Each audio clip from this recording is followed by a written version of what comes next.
क्यों सच्चा प्यार सबके नसीब में नहीं होता। अनु और मीरा बहुत ही अच्छी दोस्त थी और दोनों हमेशा कुछ न कुछ किया करती थी। वो दोनों एक ही कॉलेज में पढ़ाई करती है। एक दिन की बात है, दोनों कॉलेज से घर जा रही थी, तभी उसको एक बहुत ही बूढ़ा आदमी दिखाई दिया। दोनों ने सोचा चलो उसके पास जाकर कुछ पूछते हैं। फिर क्या था, वो दोनों उस बूढ़े आदमी के पास जाकर बैठ गई और उनसे बातें करने लगी। बाबा आप कैसे हो?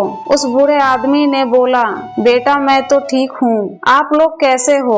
दोनों ने एक साथ बोली, हम भी ठीक हैं बाबा। थोड़ी देर तक दोनों ने चुप रही, कुछ नहीं बोली। लेकिन अगले ही पल अनु ने पूछा, बाबा सच्चा प्यार सबको नसीब नहीं होता, इस बात में कितना हकीकत है? अनु की बात सुनकर वो बूढ़ा आदमी मुस्कुराया और बोला, आपको कभी प्यार हुआ है? अनु ने बोली, नहीं अभी तक तो नहीं हुआ है। फिर उस बूढ़े आदमी ने बोला, यहाँ पास में एक बहुत बड़ा फूलों का बगीचा है, आप दोनों लोग जाओ, जो फूल सबसे सुंदर लगे आप उसको तोड़कर लेकर आओ। फिर क्या था, दोनों दोस्त ने बाबा की बात मानकर फूलों के बगीचे में जाने का मन बना ही लिया। कुछ टाइम और बीता, जब दोनों फूलों के बगीचे में पहुंची, वहां जाकर देखा तो बहुत सारे फूल थे। दोनों ने करीब 1 घंटा तक फूलों के बगीचे में सबसे सुंदर फूल ढूंढा, लेकिन उन दोनों को कुछ भी समझ में नहीं आया। फिर कुछ देर बाद अनु और मीरा को एक फूल बहुत पसंद आया, लेकिन दोनों ने सोचा कुछ टाइम बाद उसको देखेंगे,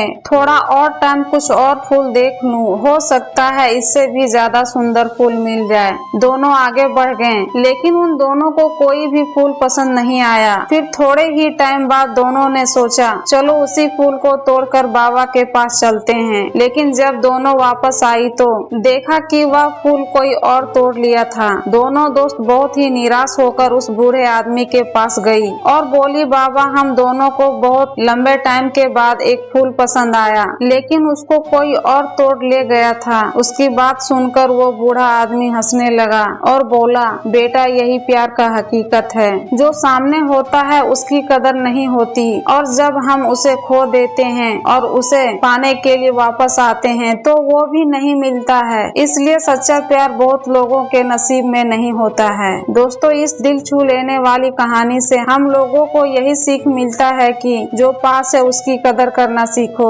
नहीं तो बाद में पछतावे के सिवा कुछ नहीं मिलेगा। दोस्तों अगर ये कहानी अच्छी लगी हो तो इस चैनल को सब्सक्राइब जरूर करें और वीडियो को लाइक कर दें। धन्यवाद।